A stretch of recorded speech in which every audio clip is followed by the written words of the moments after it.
Welcome back on रिसर्वाइस academy. इस lecture में हम अपक्षय, जिसे इंग्लिश में वेदरिंग कहते हैं, के बारे में विस्तार से जानेंगे।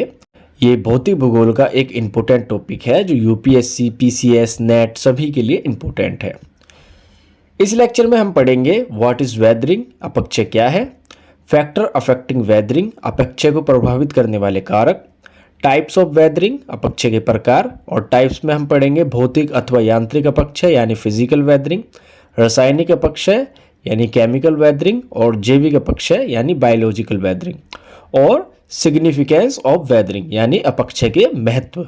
ठीक है, शुरू करते हैं बेसिक से कि अपक्षय क्या है। What is weathering? चट्टानों के अपने स्थान पर भौतिक अथवा रासायनिक प्रक्रियाओं द्वारा टूटने फूटने की क्रिया को अपक्षय कहते हैं। अपक्षय एक स्थैतिक प्रक्रिया है, एक स्टैटिक प्रोसेस है। स्थैतिक इसलिए है क्योंकि इसमें चट्टानों के टूटे फूटे पदार्थों का परिवहन यानी ट्रांसपोर्टेशन शामिल नहीं होता। मतलब पदार्थ एक ही चट्टान जो होती हैं वो एक ही स्थान पर टूटे फूट जाते हैं, लेकिन उनको आगे नहीं बढ़ते, ट्रांसपोर्टेशन नहीं होता, इसलिए इसे अपक्षय कहते हैं। जबकि जो अपर्दन होता है, जिसे हम इंग्लिश में इरोजन कहते हैं, वो एक गतिशील प्रक्रिया है, एक डायनेमिक प्रक्रिया होती है। उसमें क्योंकि उसमें जो है ना, चट्टानों के विखंडन के साथ उसका परिवहन भी शामिल होता है। और जो नदियों द्वारा, पवन द्वारा किया जाता है, वो एक स्थान से दूसरे स्थान पर उसका जो विखंडित पदार्थ होता है उसे ले जाया जाता है, तो उसे इरोजन कहते हैं, अपर्दन कहते हैं। ठीक है, फिर एक वर्ड आपने सुना होगा, अनच्छादन, डिनोडेशन। तो अनच्छादन में अपक्षय और अपर्दन दोनों क्रियाओं को शामिल किया जाता है।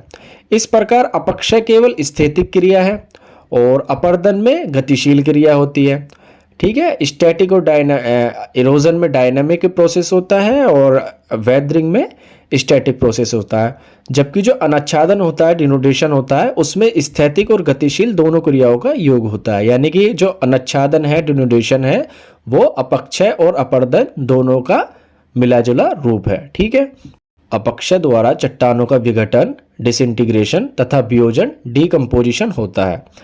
भौतिक क्रियाओं जैसे तापमान और जो तुषारपात होता है, यानी जो पाला होता है, जो बर्फ होती है, और जल आदि द्वारा चट्टानों के ढीले पड़ने को विघटन कहते हैं, जिससे चट्टानें ढीली पड़ के टूटने लगती है।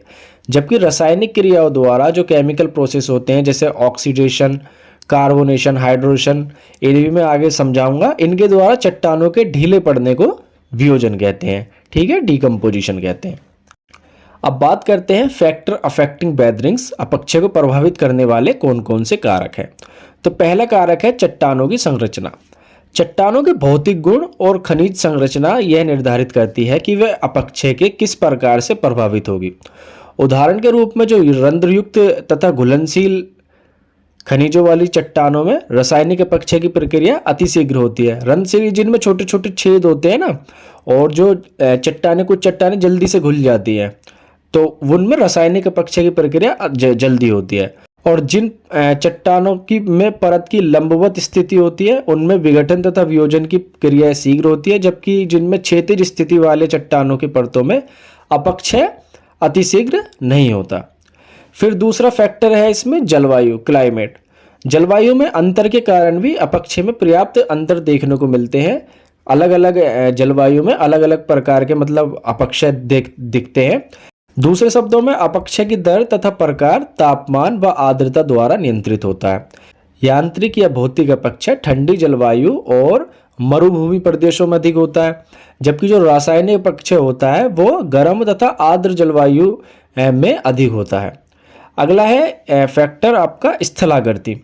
तो अपक्षय की प्रक्रिया स्थलाकृति की संरचना से भी प्रभावित होती है। मिट्टी का मोटा आवरण और कम उच्चावच वाले क्षेत्रों में यांत्रिक अपक्षय को कम करता है। स्थलाकृतियों की तीव्र ढाल भी अपक्षय की क्रिया को प्रभावित करता है। और फिर है आपका फोर्थ जो फैक्टर है वो है प्राकृतिक वनस्पति। ठीक है, नेचुरल वेजिटेशन। वनस्पति से आच्छित क्षेत्रों में अपक्षय सीमित होता है। जहाँ वनस्पति अच्छी होती है वहाँ अपक्षय कम होता है। जबकि जो मरुभूमि होती है, जो रेगिस्तान वाले इलाके होते हैं, वहाँ वनस्पति का अभाव होता है, तो वहाँ अपक्षय ज़्यादा होता है। और जो वनस्पति की जड़ें हैं वो चट्टानों को संगठित रखती हैं। वनस्पति मतलब जो पेड़ों की जड़ें होती हैं वो चट्टानों को एक करके रखती है, जिससे अपक्षय का प्रभाव बहुत कम हो जाता है।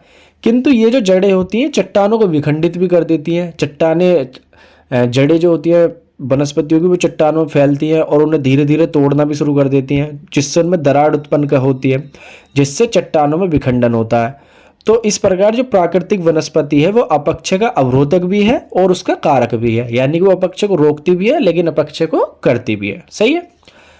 अब नेक्स्ट है हमारा इसमें ही टाइप्स ऑफ वेदरिंग, अपक्षय के प्रकार।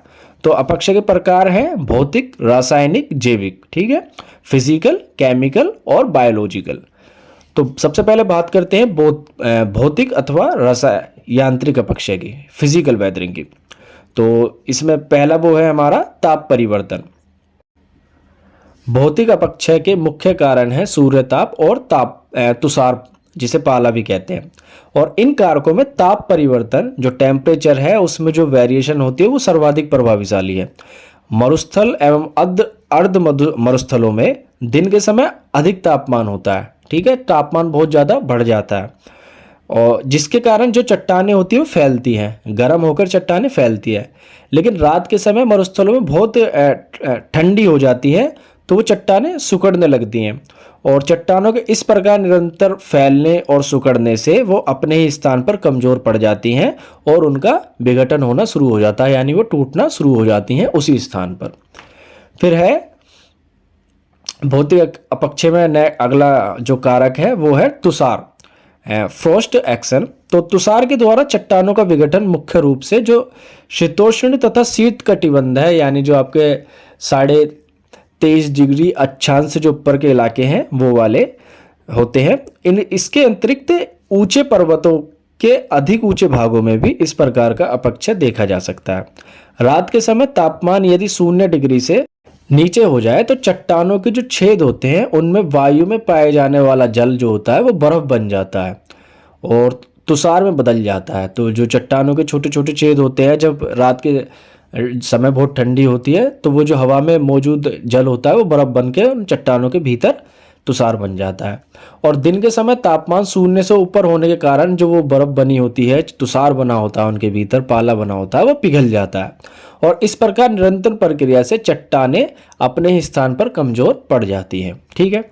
फिर है हमारा नेक्स्ट फैक्टर जलायोजन, हाइड्रेशन। जलायोजन प्रक्रिया में जल के कारण कुछ चट्टानों के कण फैलकर मोटे हो जाते हैं। जब उन पर जल पड़ता रहता है तो वो चट्टानें फैल जाती हैं, मोटी हो जाती हैं और धीरे धीरे चट्टानों की संरचना का अपक्षय हो जाता है। और फिर नेक्स्ट फैक्टर है इसमें अपदलन, एक्सफोलिएशन। कुछ चट्टानें ताप तथा वायु के कारण प्याज के छिलके की भांति परत दर परत उतरकर गुंबदाकार रूप धारण कर लेती हैं। इस प्रकार से चट्टानों के अपने स्थान पर कमजोर पड़ने को अपदलन कहते हैं। यह क्रिया प्राय रवेदार चट्टानों में अधिक होती है। अपदलन मुख्य रूप से मरुस्थल तथा अर्ध मरुस्थल क्षेत्रों में अधिक होता है। अब बात करते हैं वेदरिंग के अगले टाइप की, यानी अपक्षय के अगले प्रकार की, रासायनिक अपक्षय, केमिकल वेदरिंग। तो वायुमंडल में पाई जाने वाली ऑक्सीजन, कार्बन डाइऑक्साइड गैसों तथा वाष्प की मात्रा अधिक होती है और इन गैसों के प्रभाव से चट्टानों में रासायनिक परिवर्तन आरंभ हो जाता है। रासायनिक अपक्षय जो है वो निम्न प्रक्रियाओं से होता है। सबसे पहला है ऑक्सीकरण, ऑक्सीडेशन। तो ऑक्सीजन का संयोजन जब जल से होता है तो जल में मिली ऑक्सीजन की क्रिया चट्टानों के खनिजों पर होती है। इस कारण खनिजों में ऑक्साइड बन जाती है, जिससे चट्टानों में वियोजन होने लगता है। जैसे इसका अब आप इसे सब बेहतर तरीके से समझोगे, जिन चट्टानों में लोहे के यौगिक होते हैं, लोहे के खनिज होते हैं, उनमें ऑक्सीकरण का प्रभाव सर्वाधिक होता है। लोहांश वाली चट्टानों में ऑक्सीकरण के प्रभाव से प्राय जंग लग जाता है और जिस कारण चट्टानें ढीली पड़ जाती हैं और उनका वियोजन, डीकम्पोजिशन होने लगता है। फिर है नेक्स्ट इसमें कार्बोनेशन, कार्बोनीकरण। तो जब कार्बन डाइऑक्साइड गैस का मिश्रण जल से होता है तो कई प्रकार के कार्बोनेट बन जाते हैं जो चट्टानों को घोल देते हैं। चट्टानें घुलना शुरू हो जाती हैं कार्बोनेशन के कारण। और चूने की चट्टानों का संयोग जब CO2 गैस से होता है तो चूने का पत्थर कैल्शियम बाइकार्बोनेट में बदल जाता है, जो आसानी के साथ जल में घुल जाता है। इस प्रकार का जो अपक्षय विशेष रूप से क्रास्ट अथवा चूने के क्षेत्रों में होता है। कार्बोनेशन को घोलन भी कहा जाता है। फिर है हमारा इसमें नेक्स्ट जलायोजन, हाइड्रेशन। तो ये हाइड्रेशन जो था वो आपका फिजिकल वेदरिंग में भी था और केमिकल वेदरिंग में भी है। तो जब चट्टानों पर जल पड़ता है तो वो जल को सोख लेती है तथा उनके कणों का आयतन में वृद्धि होती है और आयतन के विस्तार के कारण चट्टानें कमजोर पड़ जाती हैं। तो ये था हमारा फिजिकल वेदरिंग और केमिकल वेदरिंग। अब बात करते हैं बायोलॉजिकल वेदरिंग यानी जैविक अपक्षय की। तो वनस्पति, जीव जंतु तथा मानव स्वयं भी चट्टानों के अपक्षय में सहायक होते हैं। बहुत से प्राणी जो है चट्टानों में बिल बनाते हैं। कीड़े मकोड़े चट्टानों को कमजोर करते हैं। वनस्पति की जड़ें चट्टानों की परतों में घुसकर उनको कमजोर करती है और वो एक ही स्थान पर टूटना फूटना शुरू कर देते हैं। इसे हम जैविक अपक्षय या बायोलॉजिकल वेदरिंग कहते हैं। तो ये थे वेदरिंग के टाइप्स। अब हम बात करते हैं सिग्निफिकेंस ऑफ वेदरिंग यानी अपक्षय के क्या महत्व है। तो अपक्षय की प्रक्रिया अपर्दन के लिए उत्तरदायी होती है। यदि सेलों का अपक्षय ना हो तो अपर्दन का कोई महत्व नहीं होगा, अर्थात अपक्षय अपर्दन व उच्चावच के लघुकरण में सहायक होता है। क्योंकि अपर्दन में तो ट्रांसपोर्टेशन होता है वायु द्वारा, पवन द्वारा, नदी द्वारा, ठीक है। लेकिन अगर वो चट्टान एक जगह पर टूटे फूटे ही नहीं है, उसका अपक्षय ना हो, तो आपका इरोजन जो है, अपर्दन है, वो किस प्रकार से होगा। तो ये जो अपक्षय होता है, अपर्दन की प्रक्रिया के लिए सहायक होता है। फिर दूसरा है अपक्षय द्वारा धरातल का नीचा होना अपक्षय अपर्दन के लिए जो है सामग्री प्रदान करता है। अपक्षय की प्रक्रिया चट्टानों को छोटे छोटे टुकड़ों में विभाजित कर मृदा का निर्माण यानी मिट्टी का निर्माण के मार्ग प्रदान करती है। अतः अपक्षय जो है वो मृदा निर्माण की एक महत्वपूर्ण प्रक्रिया है। फिर है सेलों के अपक्षय एवं निक्षेपण राष्ट्रीय अर्थव्यवस्था के लिए अति महत्वपूर्ण है, क्योंकि यह मूल्यवान खनिजों जैसे लोहा, मैग्नीज, एल्युमिनियम एवं अन्य अयस्कों के समृद्धिकरण एवं संकेंद्रण में सहायक होता है। तो ये थे अपक्षय के सिग्निफिकेंस यानी वेदरिंग के सिग्निफिकेंस। तो इस वीडियो में हमने जान लिया है what is weathering, factor affecting weathering, types of weathering और सिग्निफिकेंस ऑफ वेदरिंग। तो ये वीडियो यहीं पर समाप्त होती है। आपको कैसी लगी कमेंट कर जरूर बताएं।